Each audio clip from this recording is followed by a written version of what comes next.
Hello and welcome back to That Interview Show. In this episode we're talking to Natali Papak. She is an artist, a teacher and a friend. We talk about her journey through art, her education, we talk about her life in general and her favourite art and artists. We talk about her favourite movies, we talk about David Lynch, we talk about Lee Gambin. Everything went fine until it didn't. Unfortunately, my audio didn't record properly, so I've had to rely on the camera audio for whenever we have more conversational bits, whenever I'm more prominent in what we're actually talking about. But for the most part, I've relied on just her audio by itself, which remained unscathed, which was very lucky on my part. For the last 20 or 25 minutes, I did re-record with my phone because I happened to drop it and was like, you know what? Just in case I'm going to click re-record. It still didn't record through the lapel, but it recorded through the phone microphone, which is wonderful. So if you happen to hear, weird noises like I'm tapping my phone or whatever because, I happen to have it in my hand so I can read the questions and I fiddle with my phone on the occasion as it goes, then that's why. But for the most part, everything else is just hopefully okie dokie. So hopefully it's not too weird that the audio just suddenly changes into being more spacious and oh my god, is that cars outside and rain and people? So yeah, apologies. Nevertheless, thanks again to Natali for sharing her time and enjoy the interview.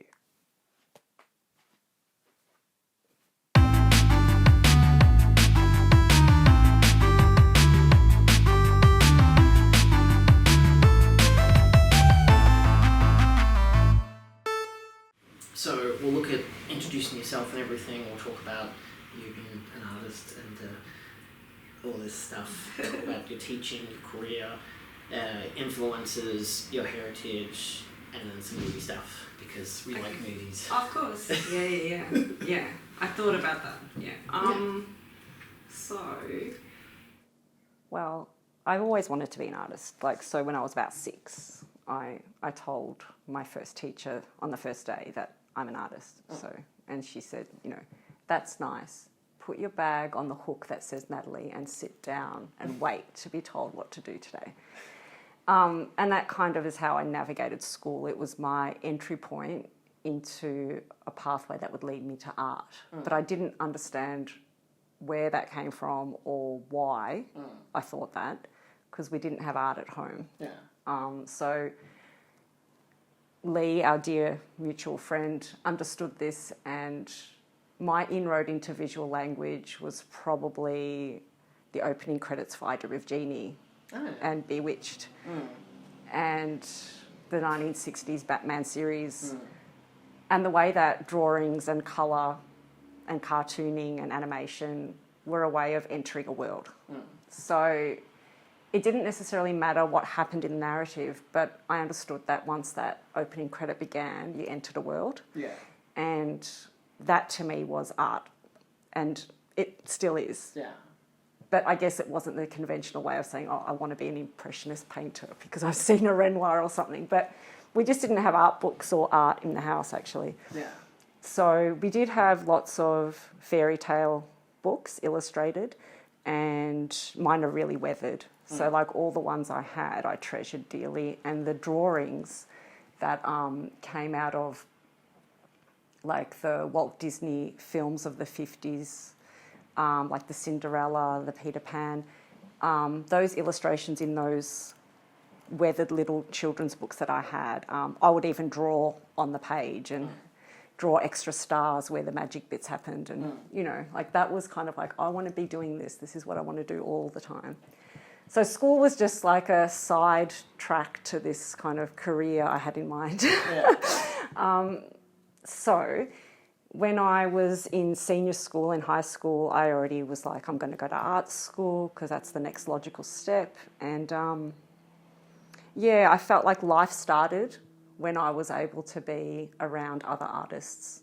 So I went straight through at 18 and got into the Victorian College of the Arts, and I got into the painting department.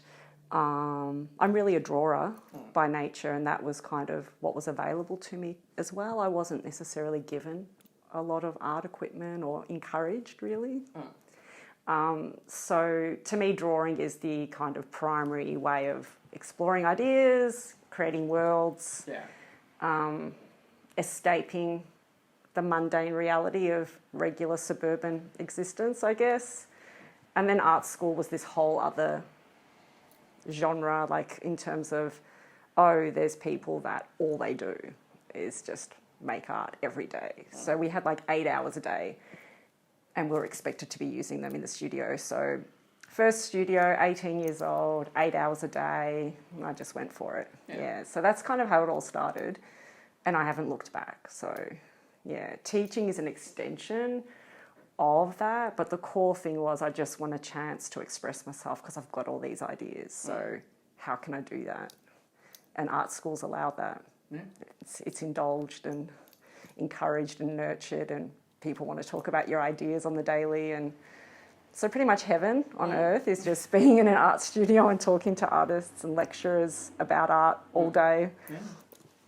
Works for me. Yeah, no, I have the same when it comes to, obviously, with movies and stuff, and that was the same with, like, late high school, all of the university, of just in my first proper, like, uni class was just Friday afternoons, just chatting with my tutor about movies. Like, half the people that ended up showing up, because firstly it was, like, 4 o'clock on a Friday afternoon, and the rest of the time we were just talking about movies, because it's like, do we really have to talk about the coursework? Like, here's your assignment, now let's just talk about movies for an hour. It was great, and I met some of my best friends in that class because just like, yeah, we all just love movies. Absolutely. Yeah.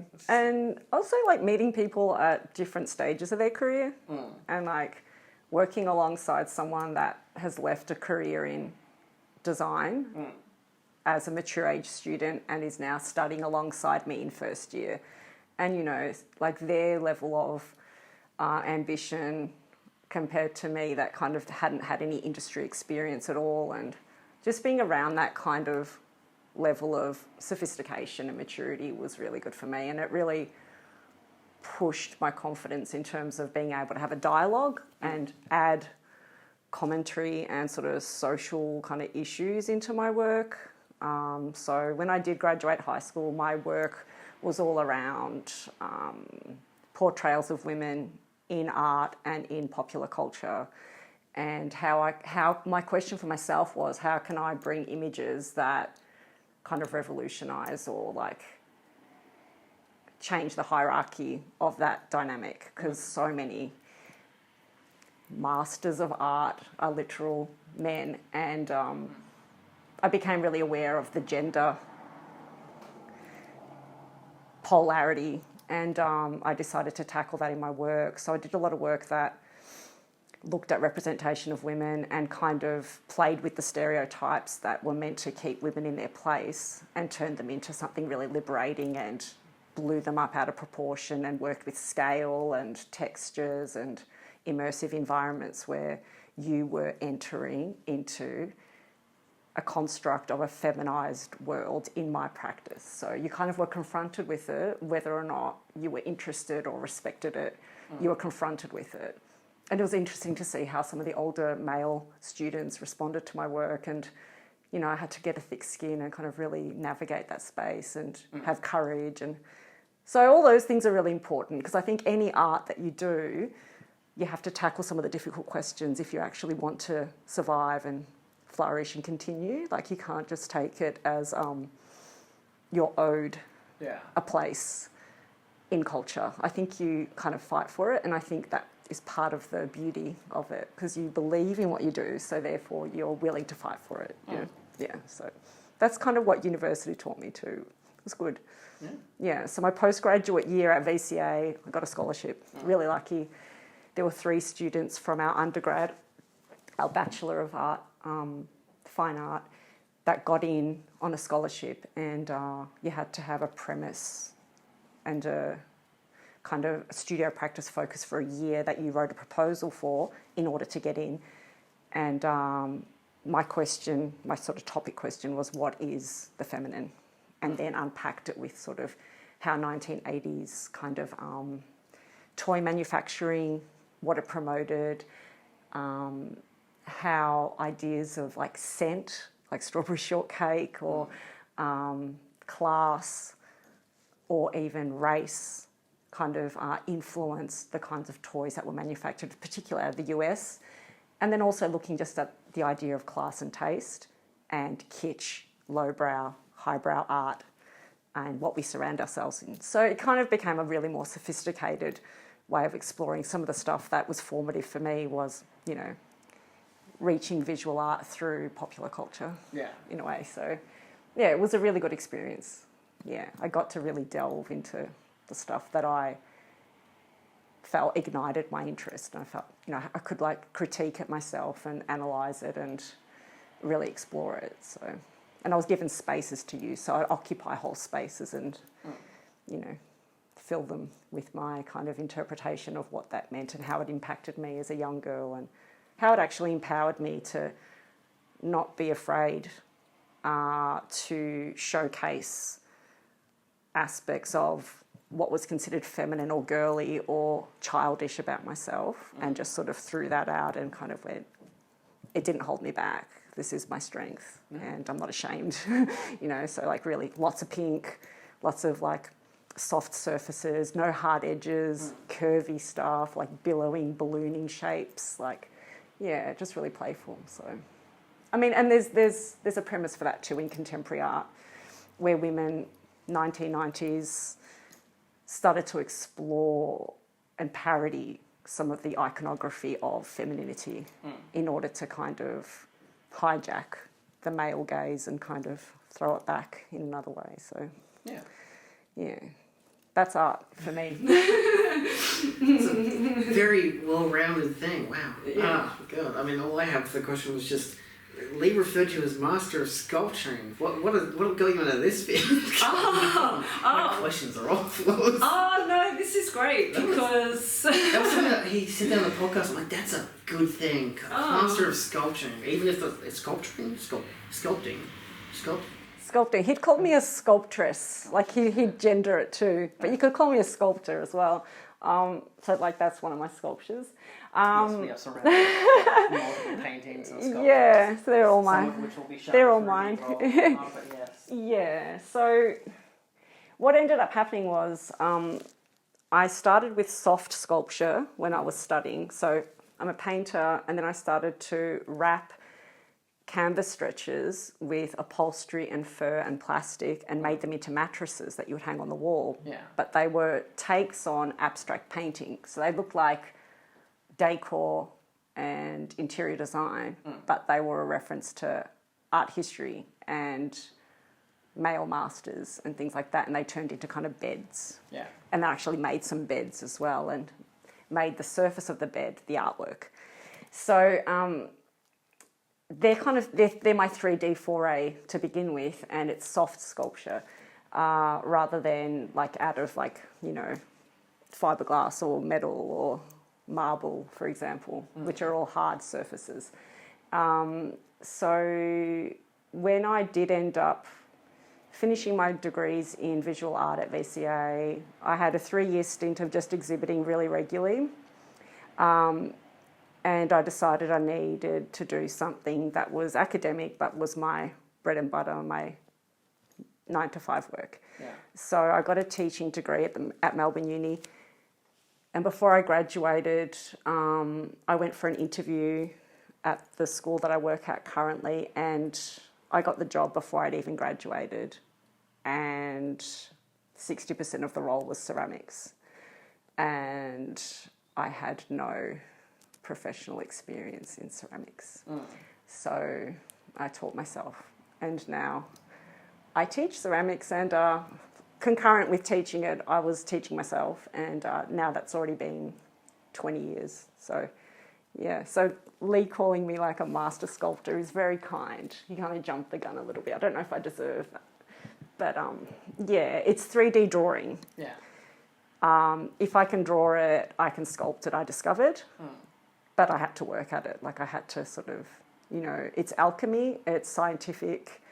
There's chemical transformations that take place, so therefore you cannot anticipate how the chemistry is going to respond to what you've done. There is right and wrong in ceramics, so you have to deal with that. Whereas in painting, I believe there is no right and wrong.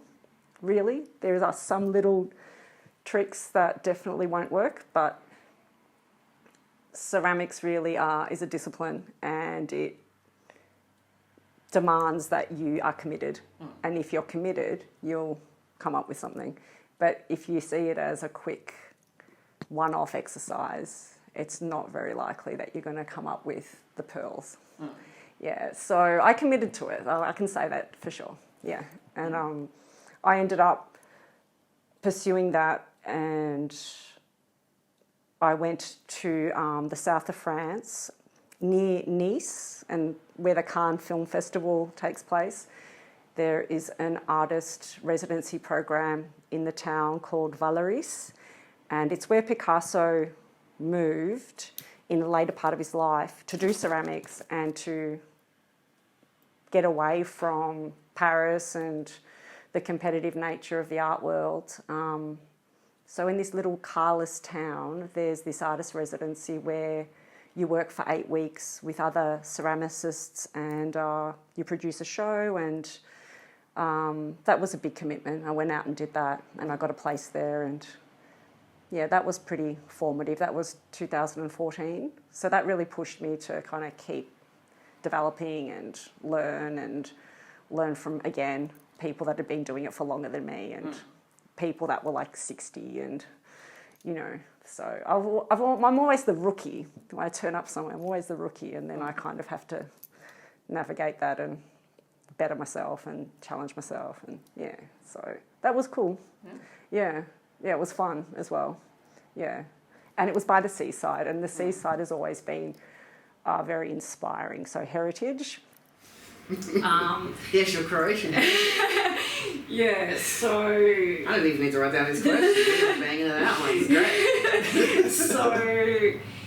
Any place that has access to the sea or the open ocean, either way, it can just be a body of water, but it kind of has a special resonance for me. And yeah, my dad's born right on the seashore, and his house still stands that he was born in, and my great-grandmother first lived there, and I'm named after my great-grandmother as well, but her name was Fortunata, which is Italian, actually, and my dad took the last 4 letters and gave them to me and called me Natali, and I still lament that he put the L-I-E on the end, though, because in the Croatian language, you don't use the E's, like for li, because it's phonetic.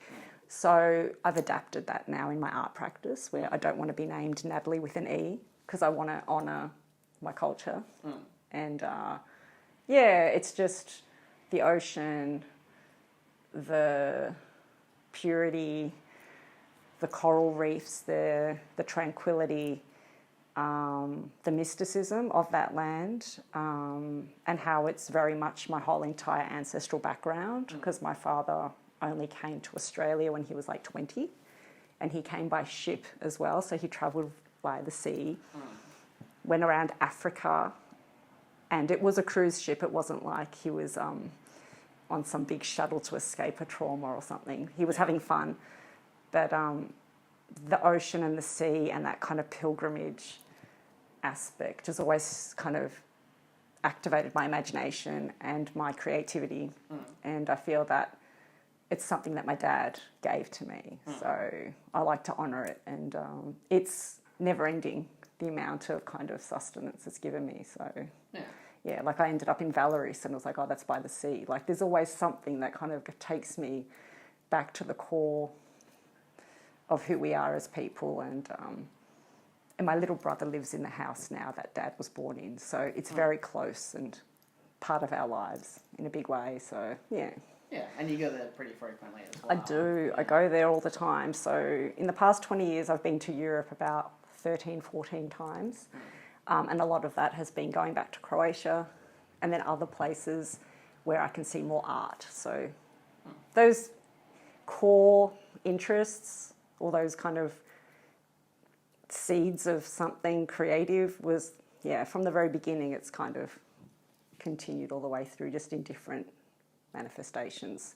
Spain is another one. Coastal cities like Barcelona, Paris is another city that I go back to a lot, and it's surrounded by, rivers, and it's literally built off Ile de Cité, which is the core island in the centre of Paris. It began as a boggy marshland. That's its kind of history. So this idea that water and fertility kind of give rise to these creative spaces, these cultural centres, is sort of something I'm really interested in. And New York is another one. There's water all around. And so that's my thing.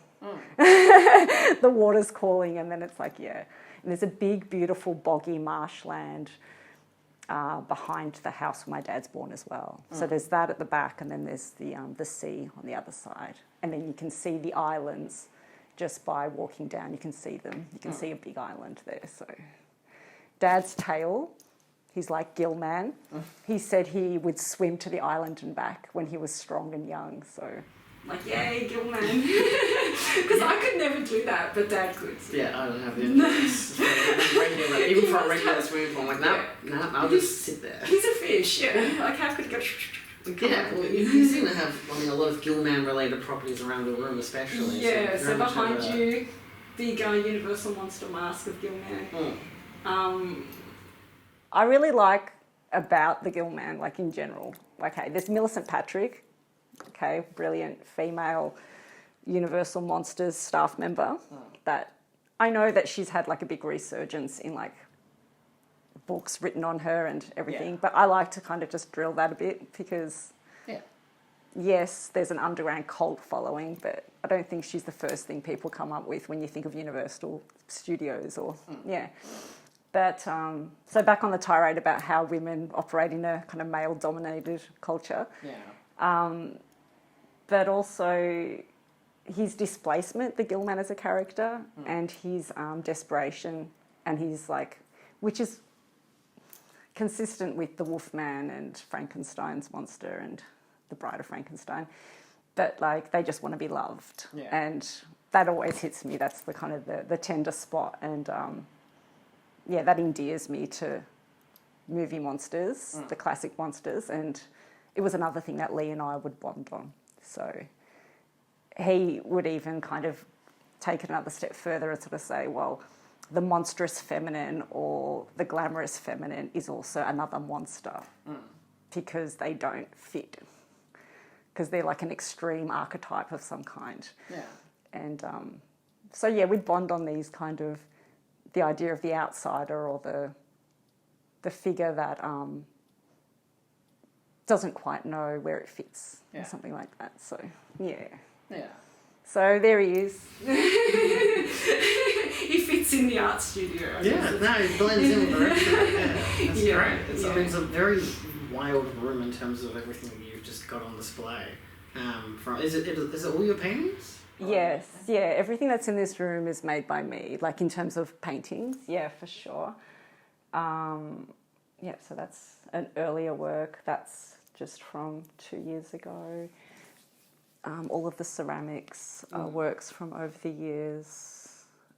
There's still something there that I made in Valerie's, which is the little figure that's all wound up in the umbilical cord on the third shelf.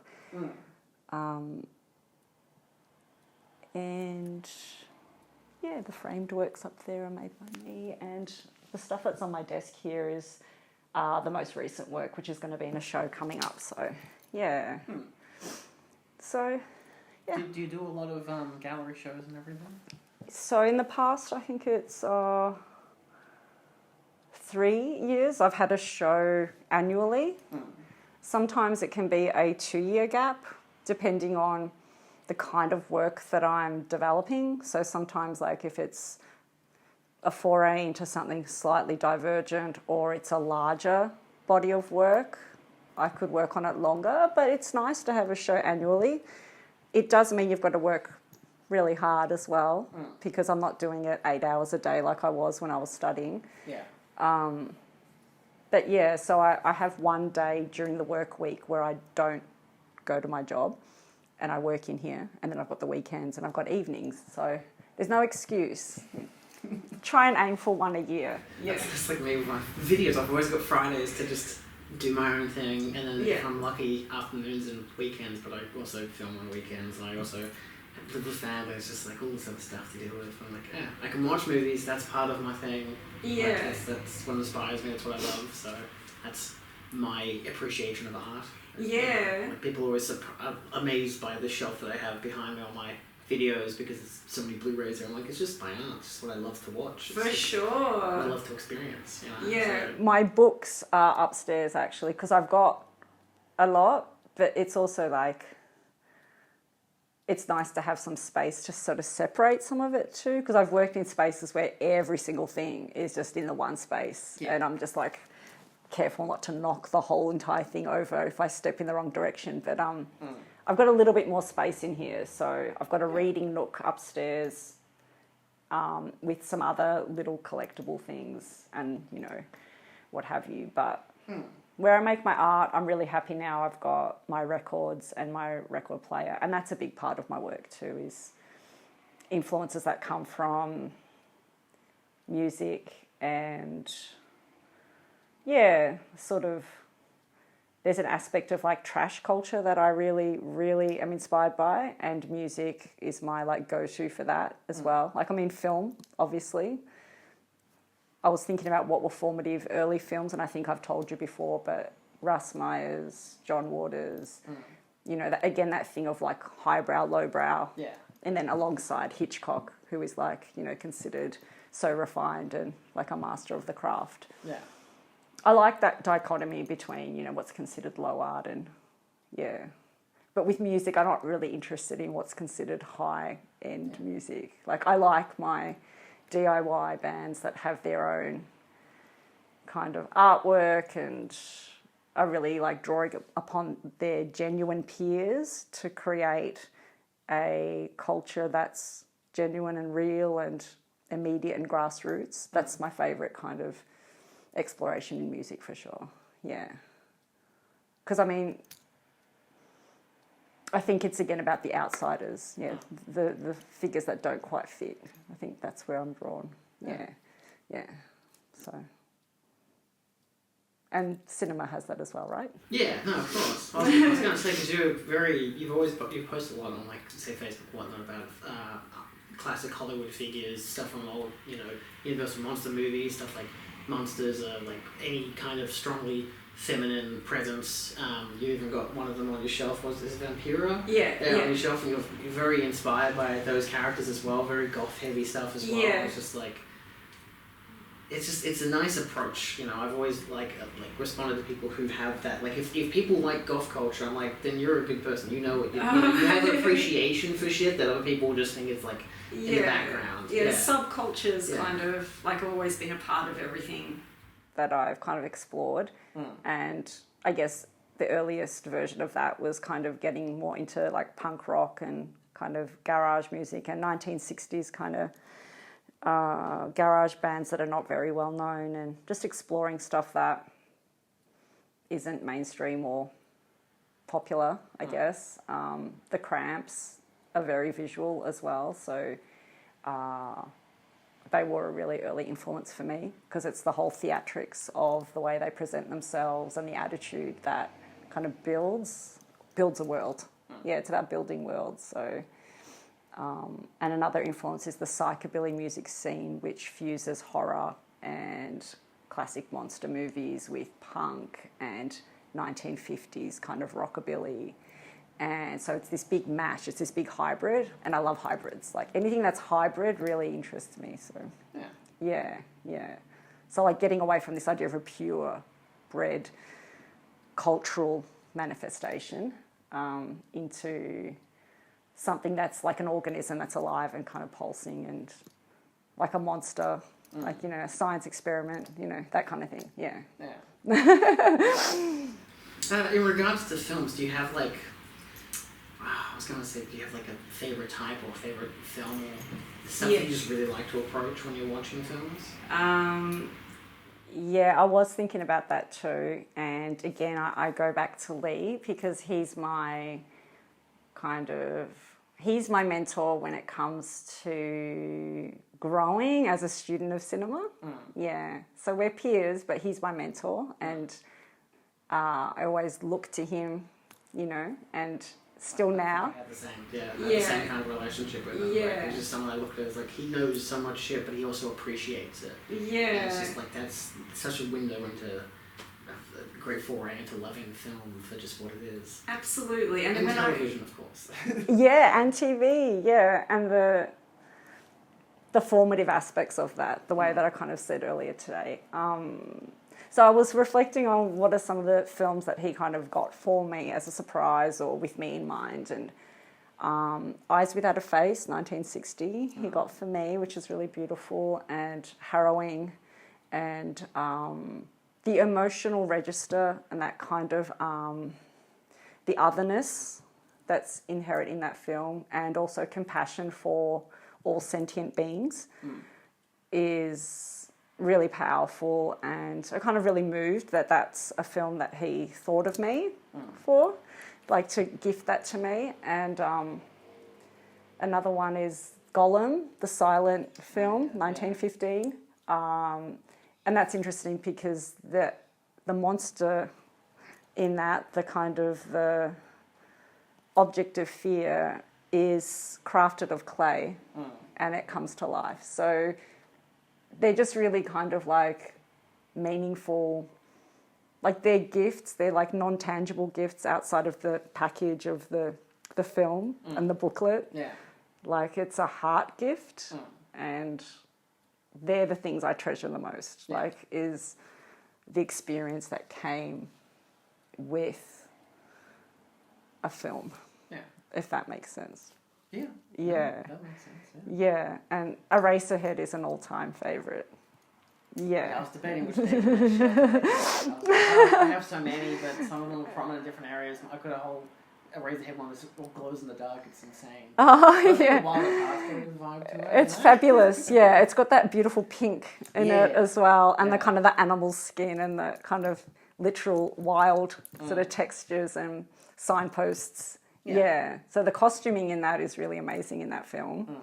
And the caricature of evil is so great with William Dafoe. Yeah, there's just so many great things about the film. Yeah. Yeah, and Laura Dern is like almost like cut out of a cartoon. Like she's just so kind of like iconic in that character, and you know, and it's funny in addition to being brutal and like gut wrenching and yeah. Lynch does best. Yeah. Yeah. And then Lee would be like, "Oh, shut up about David Lynch." Like all you guys, everyone in Melbourne talks about David Lynch. I feel like I was kind of say that surprised to by. me. I feel like I was kind of surprised by how much like he's a beloved figure, especially in Melbourne. But I mean, like in Melbourne's art culture, the subversive stuff. Of course, like David Lynch would be a popular thing. Yeah. And like I've always like loved Lynch's films since like early high school, and so that was very big into my own experience with making films and whatever. Because you know you got a copy from the people who do it better than you, because that's how you get into it. But yeah, so that's why you know I've always loved Lynch's work. I've met many people and bonded strongly with relationships with them because of Lynch's work. It's like, but there's also other stuff.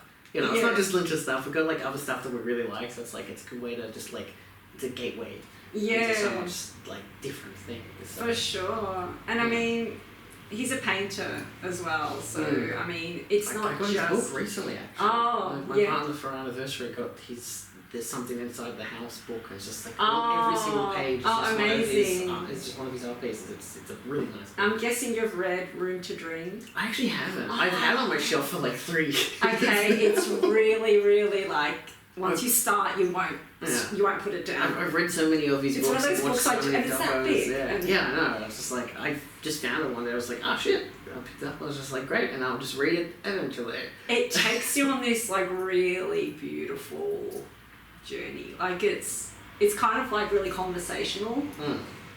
And what he remembers about pivotal moments in his life are like, yeah, just,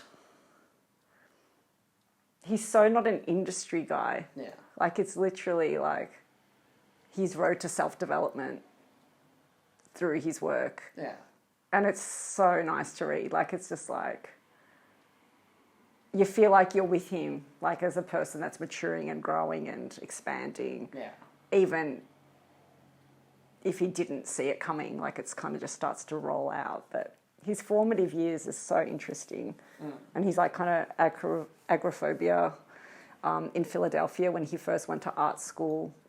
Like he kind of expresses that he was so uncomfortable in this kind of traumatic space. There were a lot of people in pain, and there was a lot of mental health issues and poverty, and he found himself just sitting in his own apartment in one armchair with a transistor radio to soothe him, I think. And he found out one day that he'd been sitting like that for so many days on end that the battery just died, and he didn't twig, like he was just still sitting there.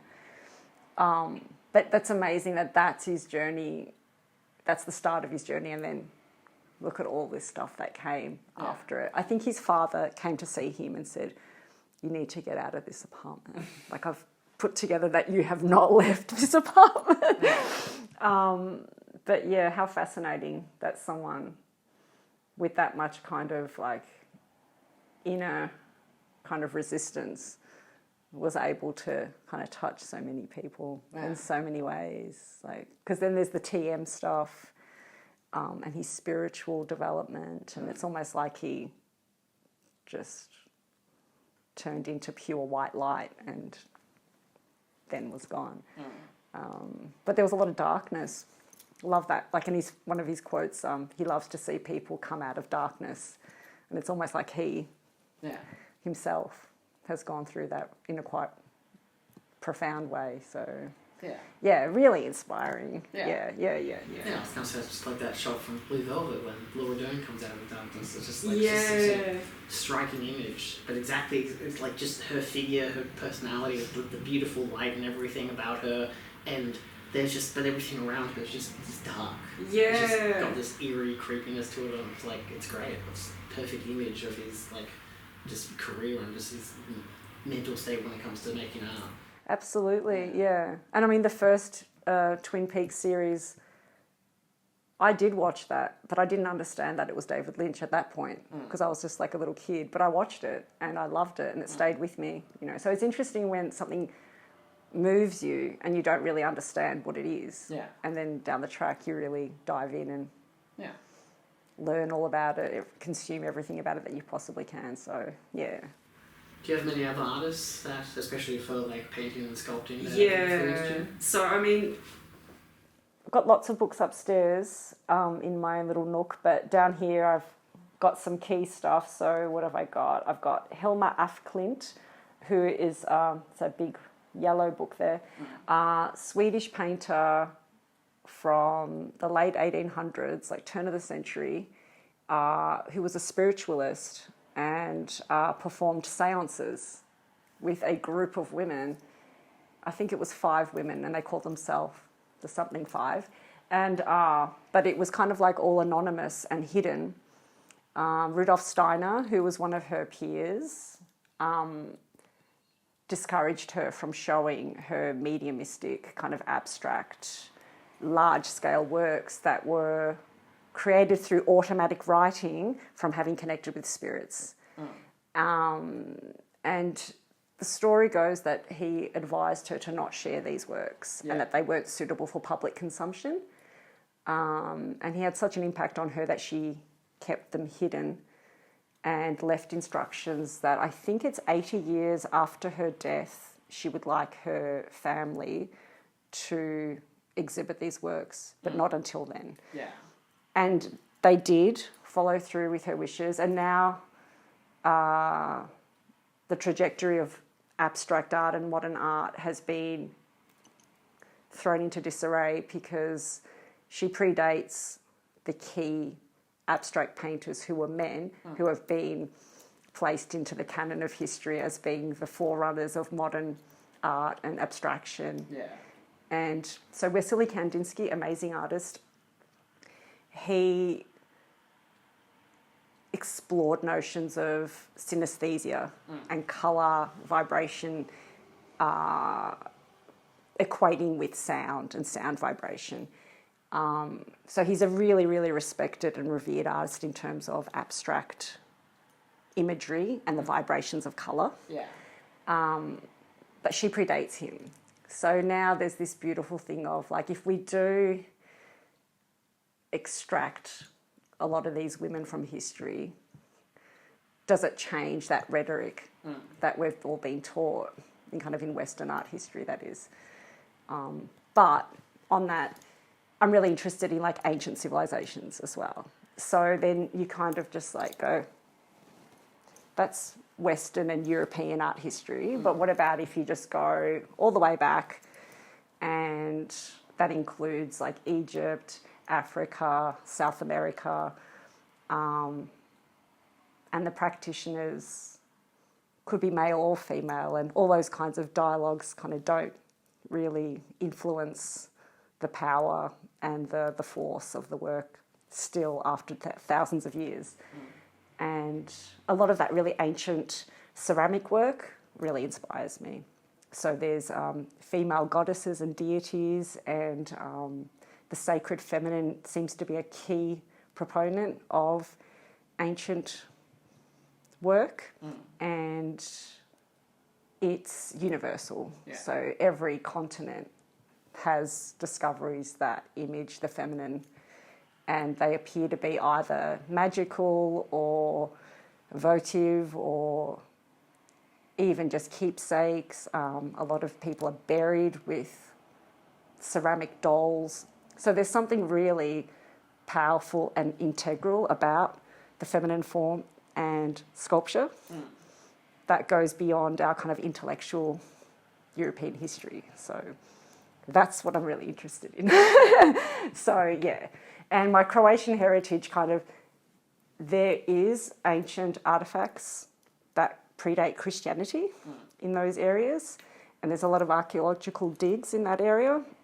So that also, obviously piques my interest. And, the pre-Christian kind of concept is really amazing to explore. There's a lot to learn, and there's a lot of hybrid creatures and kind of winged harpy kind of figures and idols that we don't necessarily know what they were for, or, are they a curse? Are they a blessing? All these kind of mysteries and questions, and and it kind of plays into some of the playful exploration of that comes out in kind of 1940s cinema, things like that, ancient civilizations depicted in these glamorous kind of, like the Mole People has aspects of that. And another film, Night Tide, I've just gone off, Night Tide, Dennis Hopper. Again, sort of the sea, the darkness, the magic, the mystery. So art, I do explore artists that are navigating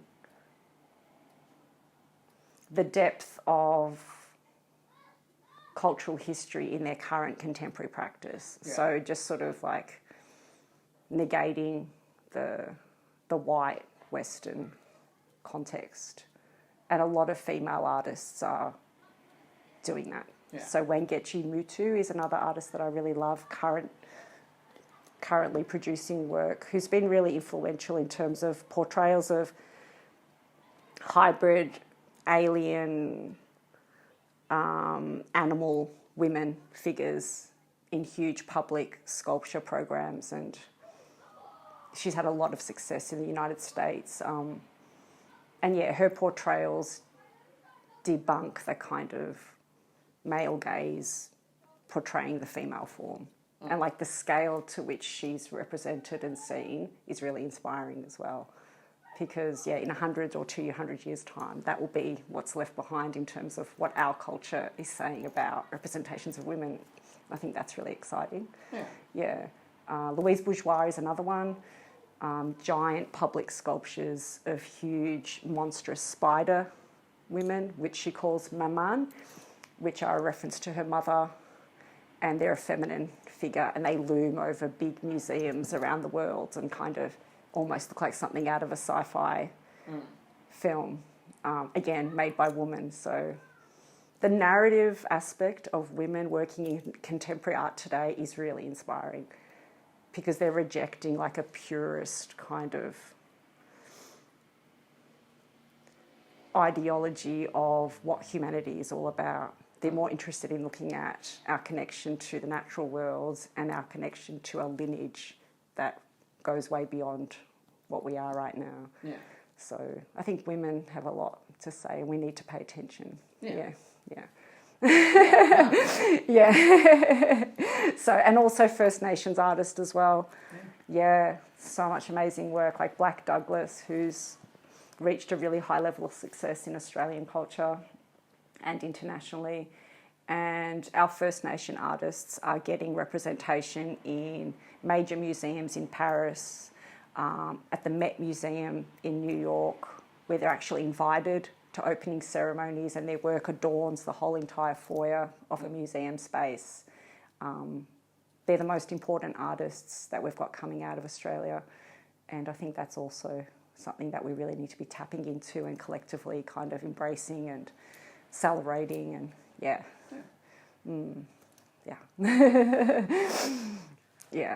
In terms of your work with your actual, the school that you teach at, Yeah. do you know of anyone who has become an influential figure that you've actually taught of the past years? You don't have to say anyone specific, but if you know.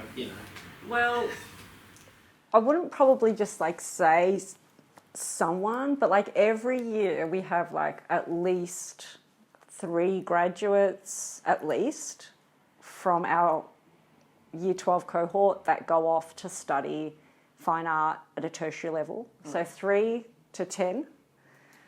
And they're pretty big numbers for a high school entry. So, for example, at the VCA, they might take 25 people into first year painting, because that's what they can accommodate with the space and the studios. And we can sometimes have up to 4 of our students in that entry level, So, yeah, we're in a space where we're an inner city government school, and most of my colleagues are practitioners themselves, and they're actively engaged in contemporary art. And one of my peers, Luke Sinclair, actually studied postgraduate degree with me at VCA in fine art. So he works alongside me. So the students have got a chance to work with us who have gone through that in more recent times. It's not that recent, but it's close enough where we know a lot of the lecturers that are actually lecturing now, and some of those lecturers are our peers from when we studied there.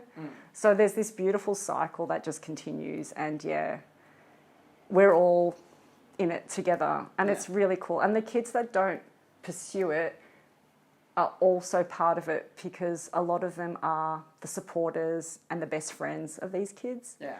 And they all really believe in it. And I'm just really fortunate to be working in that environment. Yeah, so it's a different dialogue and engagement than being at the university as a student. But it's a really beautiful experience to go through that with kids every year. Yeah. Like every single year I go through that process with kids, where they're going for the interviews, they're getting their acceptance letters, or they're getting their B letters, or they're going off to do a TAFE course instead and then going back to it. They're ending up in textile manufacturing programs in Japan, or they're ending up in 3-dimensional sculpture courses where they're learning how to do sustainable furniture building. So it takes them off in all these different directions. Yeah. But it's still the same ethos, It's about expression, and it's about developing visual language and dialogue. And we've got a lot of the film kids are the visual art kids, or they're sort of adjacent to us. And kids that go off to do animation as well. So there's so many ways that this art life, this kind of creative path, can manifest and sort of morph and become something really special. So it's nice to witness that too. Like, there's things that we don't necessarily expect to see happen, and then kids will come back and tell us what they're doing now and that kind of stuff. So, and we bump into them in the streets all the time because, like, the school's just nearby to where I live, and a lot of the kids, their parents are based in this area. Yeah. So we just see them around, and they're always really excited to see the art teacher. So it's just nice. Like, they don't go, oh, there's the art teacher. And it's I'm very privileged to be working with students where they're developing their own aesthetic and their voice, and that's the premise of my relationship with them. It's not about, like, the curriculum. Yeah, I am taskmaster, but it's really about, I'm only there to allow them to become who they actually are. Yeah. I'm not going to mould them. I'm just going to enable them and encourage them and find their strengths and point them out to them. And yeah, I feel very, very privileged to be able to do that with young people. So yeah, and it keeps me, like, kind of, I need to keep developing myself and tapping into what is important to them, and, you know, adapting to their needs as well. So yeah, we do have a lot of kids that go on. Short answer. Well, we're not here for the short answers. Yeah. Oh, God. Yeah, so there's a lot. I think we'll do some quick favourites, I guess. Oh, yeah. I don't know if you have a favourite piece of artwork or a painting, or if you put favourites into that kind of favouritism into it. Well, Or it's just how you feel at the time. I guess the tricky thing with that is, and particularly with ceramics for some reason, I've sold a lot of my stuff. So potentially some of my favourites are kind of just gone now. Yeah.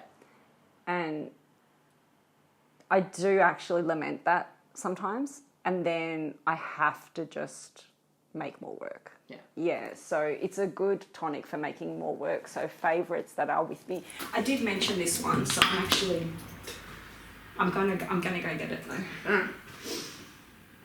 I kind of got up for a moment to just grab this because in terms of, like, I don't know, objects that you hold dear that are your own work, this one's just an interesting one because I did make it in the south of France.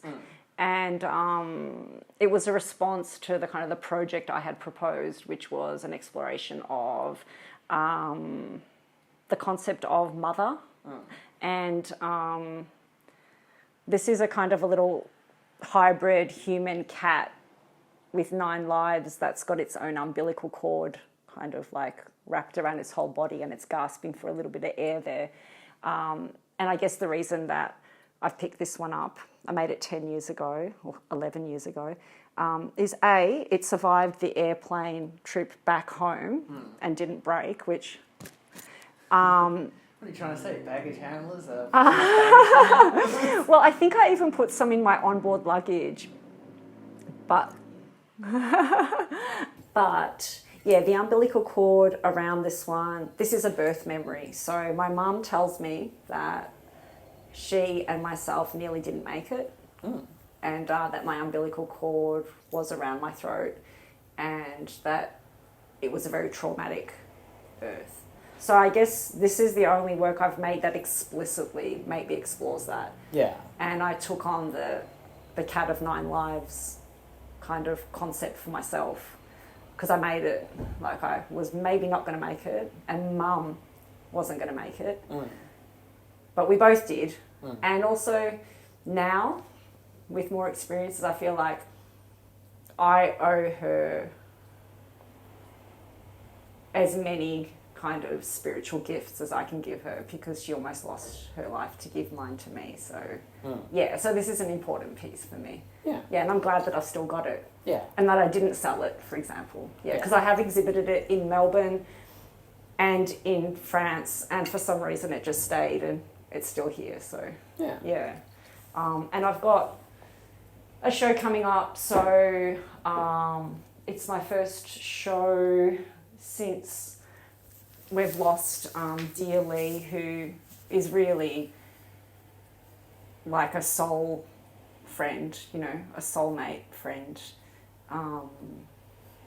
and, you know, to the point where the last exchanges we have with each other is, you know, you're a precious friend to me, without really understanding the context of what that meant. But I guess we said it often. Yeah. You know, but it's the first show since Lee, and that's significant for me. That's a lot, because it doesn't feel the same without him. Yeah, of course. And I suppose maybe this says something about that. But I did come up with it before he passed away. Yeah. Like, I came up with the idea and I'd drawn it and he'd seen it, but I hadn't made it. So there's works in this show that he has seen the drawings where other people had never seen them, and I've made work from them. So I guess this show is really significant in terms of a conversation with Lee, in addition to anyone that has lost somebody, I guess. Yeah, so yeah, it's important, and it's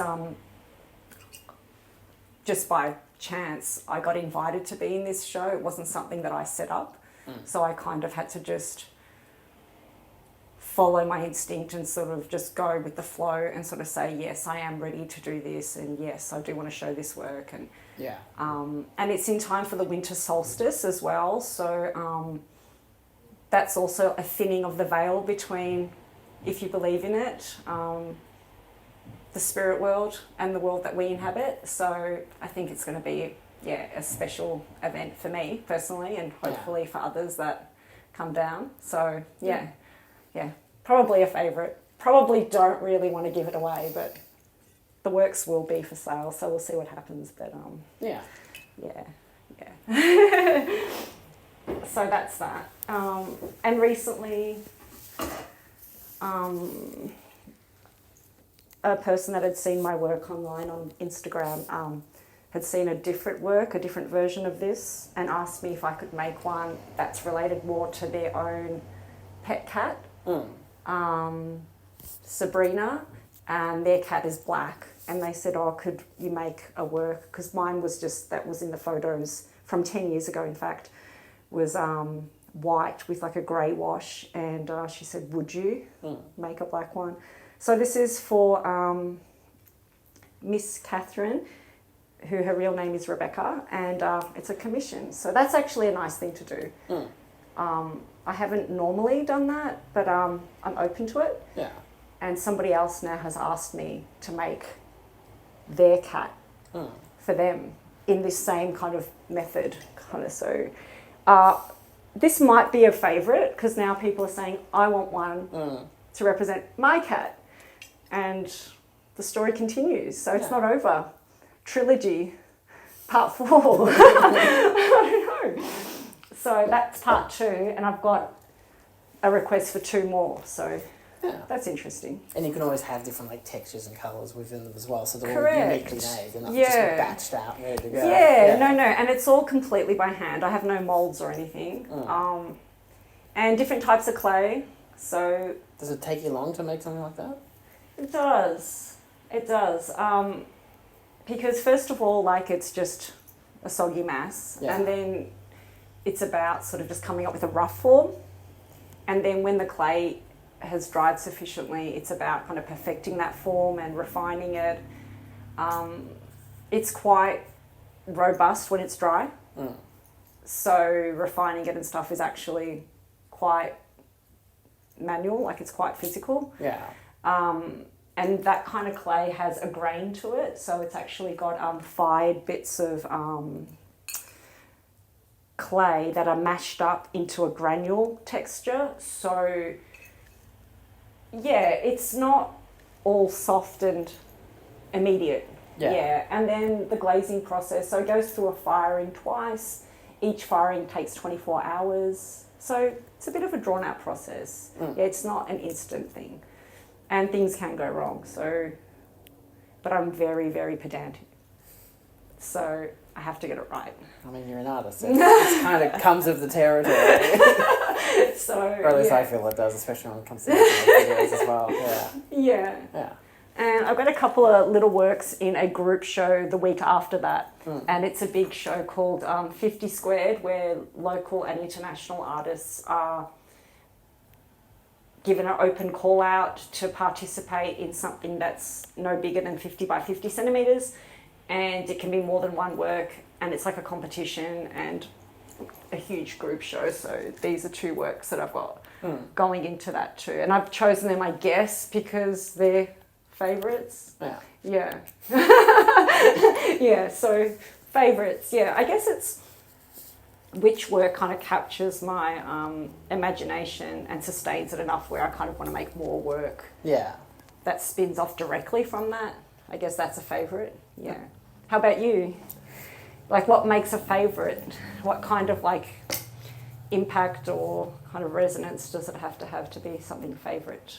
Well, for me, it would be like something that I like really appreciate revisiting, and that I can always learn something new from it. Yeah. Like, 'cause I watch a lot of films, and I watch a lot of the same films on the occasion, and it's always like a fun thing for me to be like, why have I watched this film 5 or 6? Like, I got Letterboxd and I logged it in. I'll be like, why have I watched this film 6 times now? But sometimes it's just like, I just love the experience of watching it, or I get something new out of it every time. Like, my favourite film is Blade Runner 2049, and there's always newer details that I find in each watch. Yes. That sometimes are very obvious and in your face, but it just doesn't Yeah. recognize in your brain until it does, and you're like, oh, that's why they're doing that, because it means that. Like, Yeah. it's just stuff that's like symbolic. And again, like saying Lynch's films, like I revisited them all this year, and it's just like, it's that same thing of like you get a different experience each time you watch it. You really do. And that's, I guess, like, I might have mentioned this before, but like Rear Window, like it's actually a very... That's my favourite Hitchcock. Yeah. It's like, it's very simplified down to this, but there's so much, and you can watch it a million times and still notice something else that kind of captures your attention or your imagination or... Yeah. It's really classic, isn't it? It's just...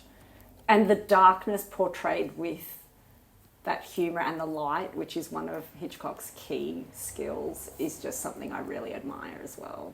Like, no matter how heartbreaking or trauma-based something is, if you can actually bring a level of lightness of being to that, I think that's really masterful and magical, and Yeah.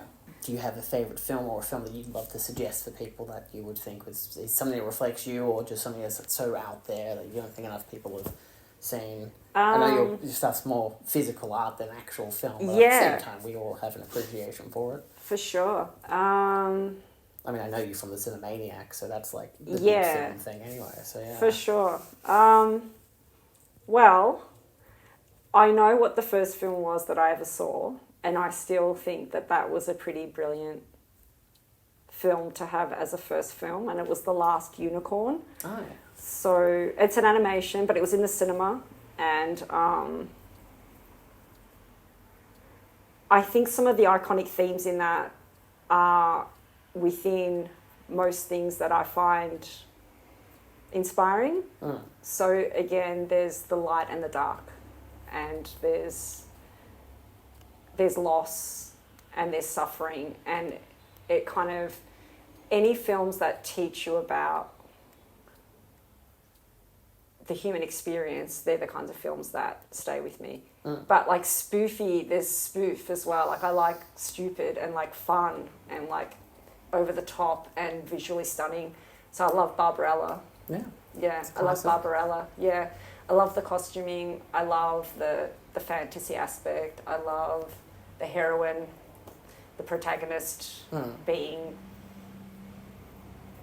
a female that's like empowered and attractive and exciting. I like the way that music tells the story as well. And another one that was always really kind of like formative for me was Beyond the Valley of the Dolls, and Faster Pussycat Kill Kill. And again, it's kind of like attitude, style, culture, kick-ass female characters in Beyond the Valley of the Dolls, I think in particular, because it's an all-girl group. And the way that that was something that exploded in the 60s, I think I really kind of respond to, and I fell in love with films even more when I unpacked that kind of era of female characters in cinema. And, you know, they're a caricature, but it's what makes them so liberating and so fun. because in this kind of projected imaginary space, there are no boundaries and there are no rules. Yeah. And look out. Yeah. So that's great. It's a good moral message. Yeah. Look out. Yeah. I love the 1991 Batman. Batman Returns. I love Michelle Pfeiffer in that film. You know, the texture of the black suit and the makeshift nature of it and the way that it translates a drawing by Tim Burton so beautifully, because it's a drawing. Yeah. And if you like his work, you know the drawing and you know how that looks. And to see that on the big screen in a major film is just stunning. So I like that. Yeah. Yeah, I mean, there's so many, but I mean, I love the Cabinet of Dr. Caligari. Yeah. I love German expressionist kind of style and the dramatic nature of the face paint and the way that connects to modern art of the era and the way that the sets speak of the kind of drawing and printmaking style of 1910s and 20s German art and the way that that's like a mirror in cinema at such an early point in cinema. I think that's really exciting because it's almost like painting and drawing and film. They're not miles apart. They're actually right next to each other and they always have been. And that's kind of something that like I really love about old world kind of cultural exploration is that the divisions in those art movements weren't there, or the manifesto was that it's collective, like design, clothing, painting, music. We're all on the same path and we're all working together. And I really love that kind of modern breakaway from academia into kind of more visceral expression. And that's in German expressionist cinema. So, yeah, love that. Yeah. Are they good answers? Yeah, great brains. And I know so many of them. I'm like, great, I like all of those things. Yeah. So, yeah. Yeah, it goes from like silent cinema, I really love classic Universal films. I love the 60s because of the larger-than-life female characters, especially the ones that are playful and fun. And, yeah, and then the only contemporary film was that Batman Returns. That's a very late, that's like, well, obviously older than me, but that's like 30 odd years old. I'm like, that's not, I don't even know if that's contemporary anymore. Yeah, so Lee and I are on the same page. Yeah. Not big on films after 97, yeah. Yeah, not really. I guess not, yeah. I mean, that's always fun. Like, I don't know why people need to have to complain about that. It's like, look, if you like films that are prior to a particular time period because they have evoke an emotion or a particular style of art, like I love Technicolor films. Yeah. Like proper on film Technicolor stuff. I'm like, you just don't get that anymore. And it's just like this, I love watching films that are in Technicolor because there's such a beautiful nature to them. Like I'd done a whole bunch of musicals back in February, and whenever any of them were done in Technicolor, I'm like, I don't give a shit if the film's boring. This is beautiful. It's great. I just like how it looks. It's pretty. I'm like, that's great. Yeah, totally. It just washes over you. And an important film, sentimentally, is that Lee showed me Easter Parade, Judy Garland, for an Easter party that he invited me to his house for.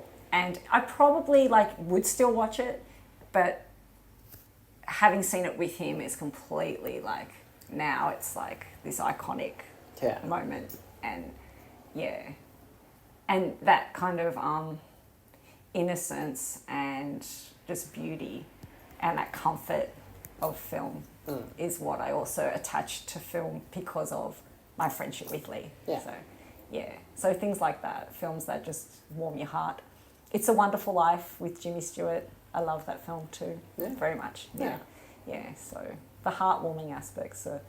Bell Book and Candle is another Jimmy Stewart film I really love because the way that it playfully spoofs kind of magic and witchcraft, and Elsa Lanchester is in it as an older sort of fuddy-duddy witch that's kind of like a mess, which is really amazing because she's always kind of canonised as the statuesque bride, and it's great how she's kind of like silly in Bell Book and Candle, and she's funny and sweet. Yeah. Yeah, so I love that film because it kind of captures another dimension of her and her range. Yeah. Yeah. No, I found that fun definitely when I rewatched Mary Poppins and realised that she was like the original nanny before Mary Poppins comes in. I'm like, Yeah. oh, look, it's the bride. Look at that. Yeah, exactly. So I'm sure there's more that like I thought of something else, but then I kind of forgot. I don't know. There's heaps of stuff, isn't there? There's just so many films. Yeah. Where can people find your socials and your work and all that digital stuff that I can link down below? So my Instagram is Natali Papak, Natalie with an I. And I was really lucky there was no other Natali Papak, so that's my handle. So if you type it in, you'll find me. Yeah. There's no other Natali Papaks out there, just me. It's always good to be unique. Yeah. Yeah. So, yeah, our name is kind of funny. Like, it's kind of really snappy, but it's not like modified or anything.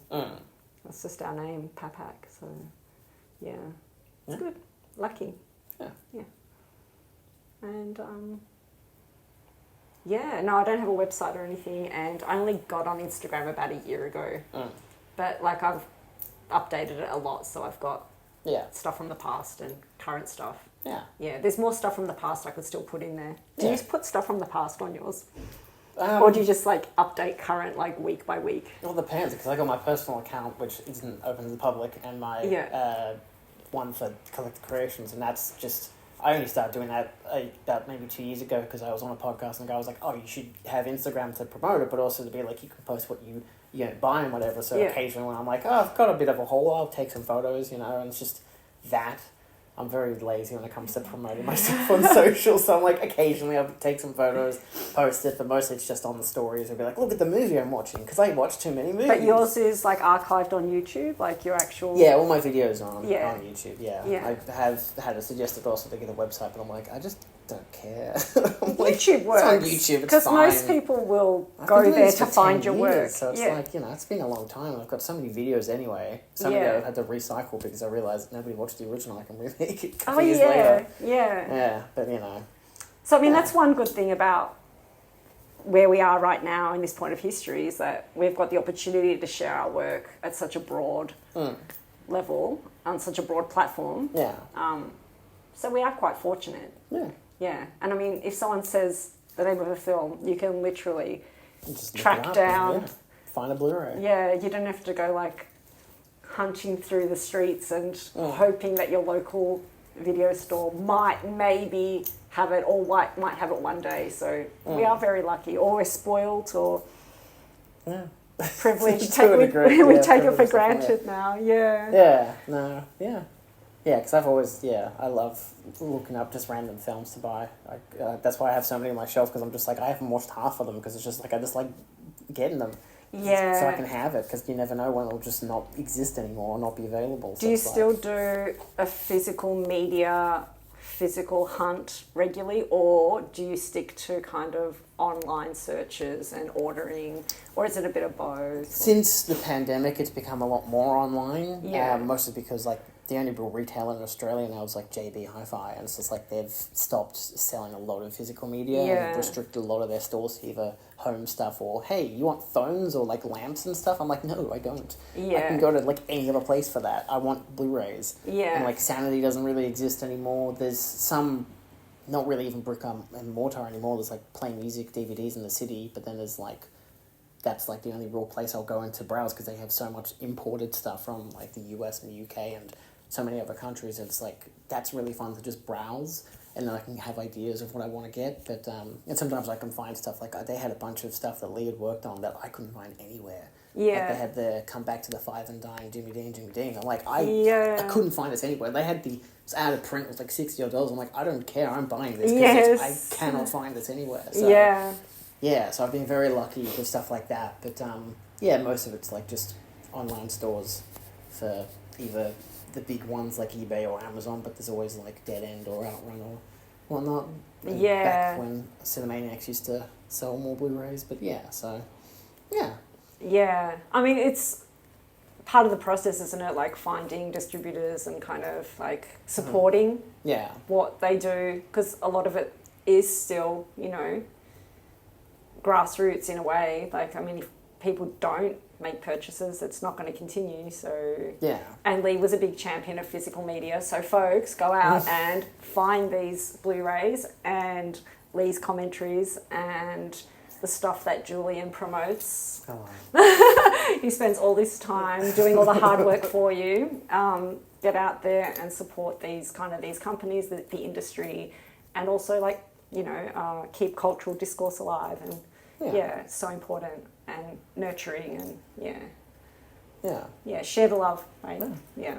Yeah, it's also why I like supporting like boutique labels, especially like homegrown Australian ones, like, you know, Umbrella and stuff, because it's like they're getting films that are really hard to find or just aren't available, at least in local markets. So it's just nice to have that. For sure. Yeah. But yeah. And like repackaged and rebooted and like reissued stuff that like it takes a lot of care and attention to detail to actually release these things, you know. So we've got to get behind it and kind of like and educate ourselves as well, like, you know, rather than just going for the easy option or because I like having a lot of variety on my shelf. Like I even did a Blu-ray review, which I should do a lot more often, but I did one recently on a film called Uranian Dreams. It's actually a 2-pack of 2 Spanish queer films that Lee had done a video essay for, and same as Alexandra Helen Nicholas. And that was one that when I did the review, like someone actually commented saying, I'd never heard of this. Like thanks for like letting me know about it. I'm like, that's the kind of stuff where you talking about stuff that won't get you clicks and views, but it's something that will be so random to someone that they'll be like, I've never heard of this. Yeah. And now I have a good breakdown of what it is. Yeah. And I know what to look for. So I like just promoting the stuff that's just under the radar. Like, I don't need to talk about the latest Marvel movie on a Blu-ray release that we don't get in Australia anyway because Disney pulled out. But it's like, I don't need to do that. Like, I don't need that stuff. I like the artsy stuff, or just whatever. Yeah, for sure. Yeah. Because I like just being an all-round in terms of genres and everything. Like, I don't have anything I really dislike. For sure. You know? I could maybe not be in the mood for a particular film, but at the same time, it's like, I could change that mood, you know? Next time, I might be like, I know what I'm going for next time. I know what the film's going for. Yeah. I can appreciate more values to it. Yeah. And it's like books. It's like the more you know, the more you grow. Like, you just you just keep exploring, and like little fragments of a work of art in film or literature or fine art. Just even a fragment of it can stay with you forever. Like, it may not be the complete piece, you know, but they're all valuable experiences, you know, so, yeah. That's why I like having, like, Lee's books especially, because he highlights so many films and TV shows that you wouldn't think about, you know, especially in an age where, as much as it's a golden age of, like, boutique physical media, there's still so much that's not available. Yeah. So to be able to find that to some capacity, just to experience the film that is prized so highly in whatever eco horror or musical or whatever it be, For sure, yeah. Yay! Did we do it? Yeah, I think that's all. So thanks for being on the show. Thanks for spending your time. Thank you for coming and visiting the Nat Cave. Yeah. It's very nice. It's very, very homely, very artsy. I like it. Yeah, it's like a whole 360 of like my stuff, but you can just see like this bit. Right. I'll grab some B-roll, show off some specific things to highlight your little figurines and your records and everything. Yeah. Cool. Beautiful. Thank you.